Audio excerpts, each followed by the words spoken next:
Hello mamie. Hello Christa. Comment tu vas? Ça va très bien. Ok. Comme d'habitude, ça va bien. Trop bien. Alors on se retrouve encore aujourd'hui sur la chaîne Sephora La Lumière et aujourd'hui on va parler d'un thème qui concerne beaucoup de femmes aujourd'hui. Et voilà, je te laisse annoncer le thème. Alors, donc on est encore au mois de mars, c'est encore le mois de la femme. Alors quand on dit femme, c'est pas seulement celles qui sont mamans, mais c'est aussi nos jeunes filles qui se préparent au mariage. Donc ça sera ça le thème de notre émission d'aujourd'hui. Comment se préparer pour rencontrer la femme ou l'homme de sa vie. Donc le mariage. Ok, donc notre thème du jour, voilà, c'est la préparation au mariage. Alors, parle-nous un peu de toi, du coup, depuis combien de temps est-ce que tu es mariée? Alors, cette année 2024, ça va faire 41 ans de vie commune. Donc, on peut dire 41 ans de mariage. Ok. Si on rajoute les temps de connaissance, alors là, ça fait... On est en train d'aller dans les 45 ans, mais en tout cas 45 ans, même voire plus. Mais en tout cas, le mariage, vivre ensemble, ça fait 41 ans, cette année 2024. Ok, d'accord, très bien. Eh bien, ça fait plusieurs années. Plusieurs années. Ok, félicitations. Merci. 41 ans de vie commune, donc ok, c'est quand même quelque chose de très important, très long aussi surtout. Est-ce que tu peux nous raconter un petit peu, voilà, la rencontre, comment ça s'est passé? Alors, j'ai rencontré mon mari qui est l'homme de ma vie. Je l'ai rencontré, c'était à Kinshasa. On était très jeunes, on habitait là où nous avons grandi, enfin, quartier Bon Marché à Kinshasa. Il y avait une fête, on avait l'habitude de faire des booms. À cette époque-là, on appelait ça des booms. Et lorsqu'on avait les vacances de Pâques, comme là bientôt, alors il y a dans certaines familles profitaient de cette occasion pour faire des fêtes qu'on appelait des booms en ce moment-là. C'était un moyen de faire des rencontres des jeunes de la ville de Kinshasa, donc on appelait ça des booms. Nous étions invités, mes cousines et moi, et quand nous sommes arrivés là-bas, c'est vrai que comme on n'avait pas l'habitude, en tout cas chez nous, les parents ne nous laissaient pas sortir comme on voulait, mais on avait profité de cette invitation, cette fête. Et alors on est parti avec mes cousines et en arrivant là-bas, on était un peu isolés parce qu'on n'avait pas cette habitude d'aller dans des fêtes. Et mon mari, enfin, la personne qui est devenue mon mari aujourd'hui était aussi invitée. Et puis comme il nous voyait, là, on ne bougeait pas, il s'est dit, mais pourquoi ces trois filles-là ne bougent pas? Alors, les autres personnes qui étaient autour, ils ont dit, non, c'est leur frère, c'est à cause de leur frère. Parce que leurs frères n'aiment pas qu'on touche à leur sœur, donc on n'ose pas les inviter danser. Ah, mon mari, lui, il a dit, bon, moi je vais danser avec elle. Donc moi, alors, c'est comme ça que je l'ai vu, pour la première fois en tout cas c'était là. C'était chez les Georgines Samba au Beaumarchais. Les enfants de Beaumarchais connaissaient cette famille. Il y avait Georges et Georgine Samba. C'est chez eux que j'ai rencontré l'homme qui est devenu mon mari maintenant. D'accord, ok, donc c'était lors d'une boum. Ok, c'est intéressant. Et en fait, finalement, tu as dû faire un choix, je suppose, lorsque voilà, tu l'as rencontré, tu t'es peut-être pas tout de suite dit, ok, c'est lui, allez, c'est parti. Et puis peut-être que aussi à l'époque, Dieu t'avait parlé par rapport à ce choix-là, je sais pas. Non, je peux pas dire qu'en ce moment-là, nous étions des jeunes et en ce moment-là, en tout cas, la parole de Dieu n'était pas propagée comme aujourd'hui. Donc, on était des chrétiens, mais catholiques. Et c'était plutôt des choses qu'on devrait cacher. Donc, en tout cas, on n'en parlait pas. On n'en parlait pas vraiment. Et donc, puisqu'on n'en parlait pas, je ne pouvais pas non plus, moi, commencer à demander en ce moment-là si c'était bien lui, l'homme de ma vie. Non, on avançait comme ça hein, dans l'amitié, sans se faire des idées, même de penser que ça va être lui, le père de mes enfants. Donc, même pour aller le présenter à Dieu en ce moment-là, non, ça se faisait pas. Non, ça se faisait pas. On vivait comme ça, sans savoir même si ça va être lui, l'homme de notre vie. Hein. C'était plutôt plus l'amitié, les vacances. On pensait presque pas au mariage en ce moment-là. C'était vraiment que de l'amitié et faire la fête. Ok, donc l'amitié, faire la fête, et en soi, mon Dieu n'était pas vraiment au centre de votre relation. Mais quand tu as finalement, que ce soit avec Dieu ou non, tu as fait ce choix-là, comment est-ce que tu t'es préparée à ce rôle de femme, à ce rôle d'épouse? Comment est-ce que tu as fait un cheminement, un travail sur toi? Mon mari, je l'ai choisi lui parce que quand j'ai commencé à penser au mariage, c'est pas dit qu'il n'y avait pas d'autres personnes qui tournaient autour de moi, mais lui c'était vraiment quelqu'un qui m'a beaucoup respectée. Donc il m'a jamais amené à faire des choses qui n'étaient pas bien, non. C'était vraiment quelqu'un qui venait vraiment que pour moi, pour me voir, pour parler et pas pour autre chose. Donc c'était ça. Donc quand j'ai pensé à ça, le fait qu'il m'a respecté par rapport à ça, et quand je commençais à vouloir faire un choix, mon choix s'est penché plus vers celui qui me respectait. C'était plus le respect, sa gentillesse, c'est ça qui m'a peut-être attirée vers lui, sa façon d'être avec moi. Okay. Voilà. Et comment est-ce que tu t'es préparée du coup? Alors pour le mariage, même voir les fiançailles, à notre époque, c'était vraiment quelque chose qui se passait en famille en premier. C'était vraiment plus en famille que dans le spirituel. C'est vraiment les familles qui regardaient de quelle famille le garçon vient, de quelle famille vient la fille. Donc c'était plutôt une histoire qui tournait autour de la famille. Dieu a intervenu dans notre vie plus tard. Parce que quand nous nous sommes connus et quand nous avons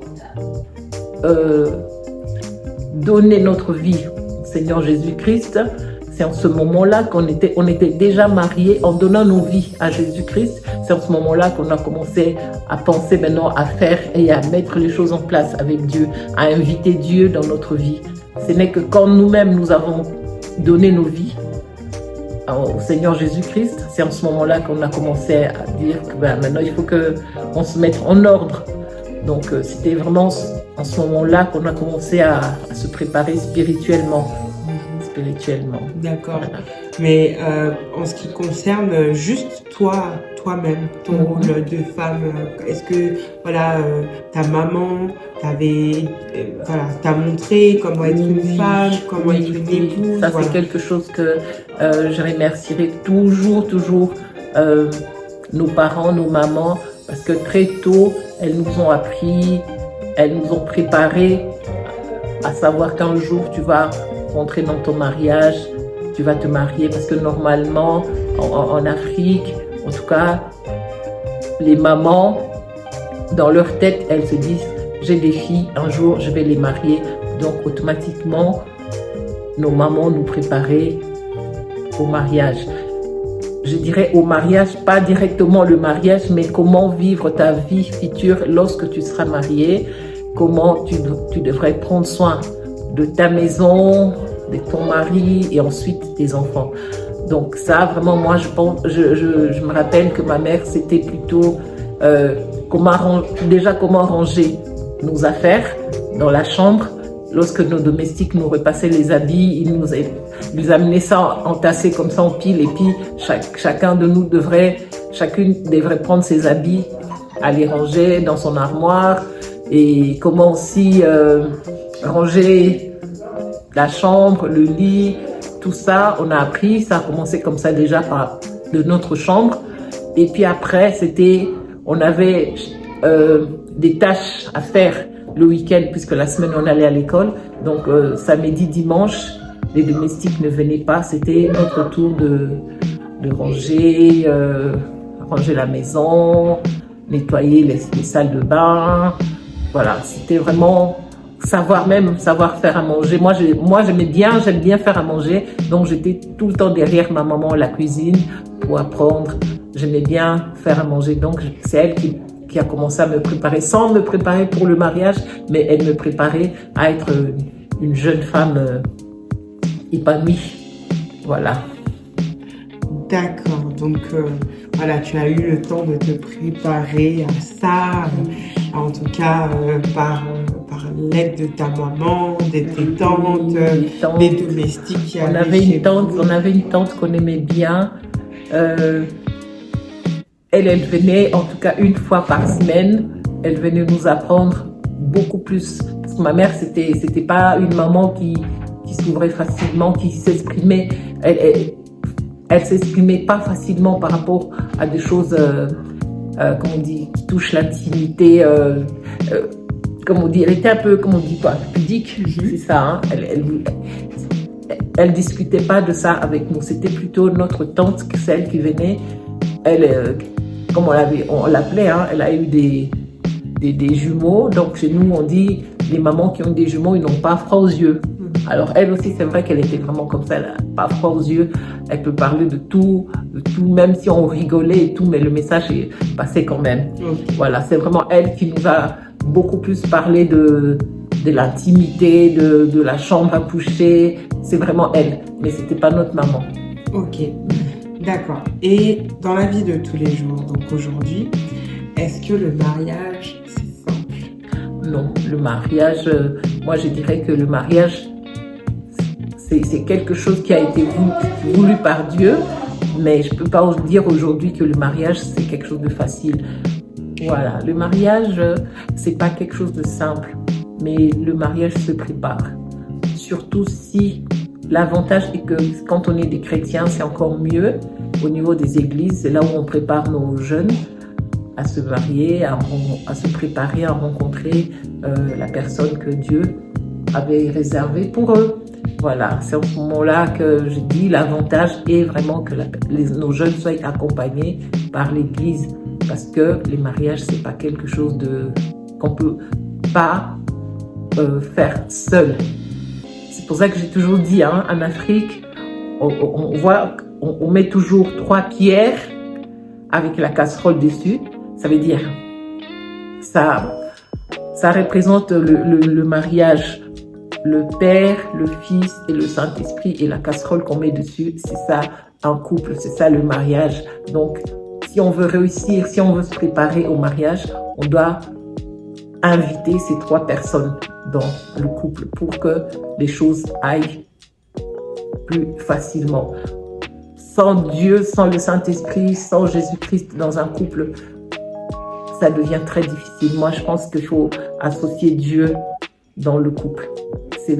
C'est Dieu qui va nous accompagner, c'est le Saint-Esprit, c'est Jésus-Christ qui sera notre force pour aller plus loin. Autrement, ça serait très difficile parce qu'on sait que le mariage a toujours été combattu. Donc, on a toujours besoin de savoir que quand j'ai besoin de me confier par rapport aux problèmes qu'on peut rencontrer dans le ménage, dans le mariage, on a quelqu'un vers qui on peut aller parler. Et cette personne, c'est Dieu. C'est mieux d'ailleurs, je conseille toujours aux jeunes, aux mariés, même aux jeunes filles, d'avoir Jésus-Christ comme allié parce que lui au moins, il ne te trahit pas. Parce qu'on dit, c'est mieux de garder les problèmes qu'on a dans le couple et plus aller se confier à Dieu. Les garder pas pour souffrir, mais les garder pour aller se confier à Dieu. Et c'est seul Dieu qui peut te donner la force de se relever et d'aller de l'avant. C'est mieux de compter sur Dieu que des amis, des parents. Ça dépend vers quelle personne tu vas et quels sont les conseils que la personne va te donner.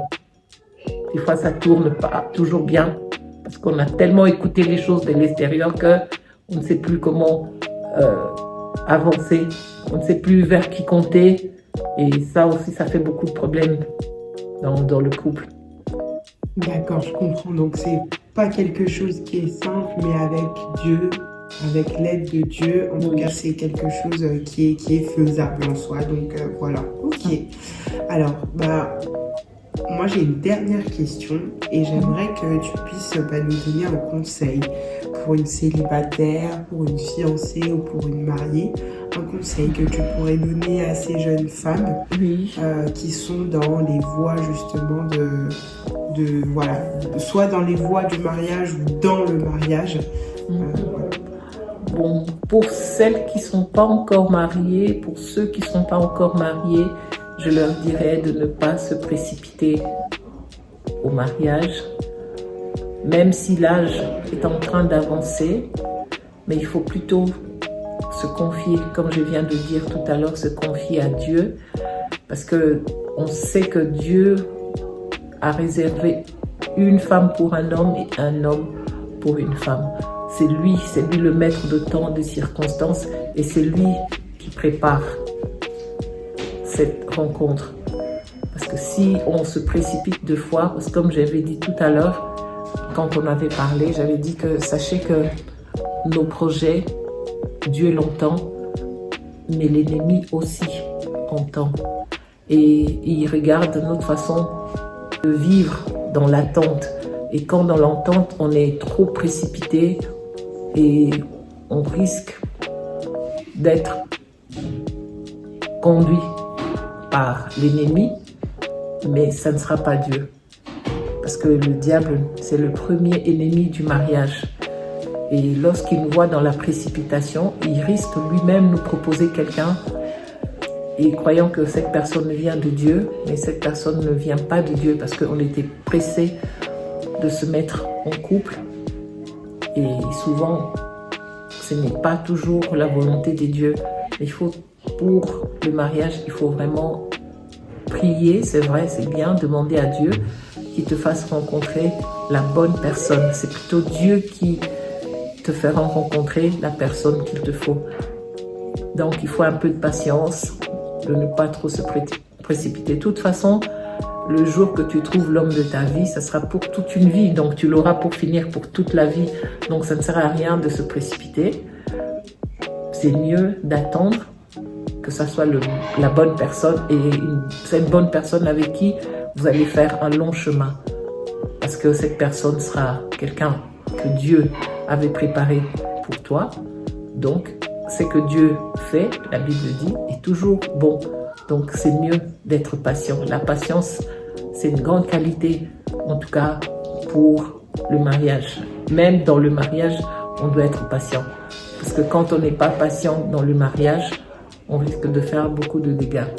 Quand je dis patient, ça veut dire tu patientes et tu subis. Non, tu patientes, tu es patiente, tu patientes parce que tu es en prière avec Dieu. Pas parce que tu es patient et que tu subis tout.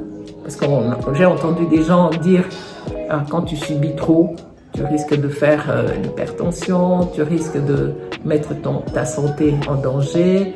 Ça, c'est le côté réel. Mais il y a aussi un côté spirituel. Sachez qu'en tant que chrétienne, des fois, tu te mets avec quelqu'un dans le mariage et c'est toute une mission que Dieu t'a donnée à sauver cet homme. Ça veut dire qu'il ne sera pas parfait, mais avec l'aide de Dieu, tu peux faire un long chemin avec la personne que Dieu t'a donnée. Il y a des gens qui n'ont pas été patients, ils se sont séparés. Or, c'était vraiment cette personne-là qui était la femme ou l'homme de sa vie.